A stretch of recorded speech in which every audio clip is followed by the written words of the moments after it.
In Greece, the word austerity has an all-too-familiar beat. If the government gets its way today, it'll be the fifth time, for example, that pensions will have been cut. Not to mention reductions in salaries, benefits and healthcare. As a result, workers are staging a second day of strikes as the volume of protest gets even louder. It's difficult to find work. To work with decent conditions is impossible. To work for 12 hours with half the salary, half the wage, and with the risk of being fired, this is not work, it's forced labour. But today, all eyes are on Parliament, where MPs are due to vote on the cuts. The Prime Minister has promised they will be the last.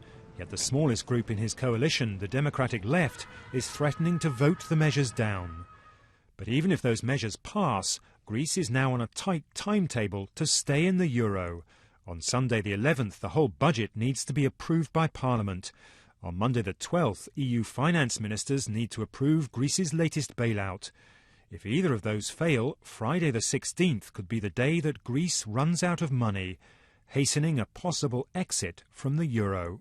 At the moment, we think that if a Greek exit happened this year or early next year, it would be almost impossible to contain it. But we maintain our forecast that Greece will be able to get the next bailout tranche eventually and not leave the eurozone. Those caught out in a second day of strike action in Greece may be relieved to know that yesterday's successful bond auction by Athens will relieve some of the financial pressure. Yet today may well be the day that Greece decides exactly where it's heading and whether its ultimate destination is inside or outside the eurozone. Brian Milligan, BBC News.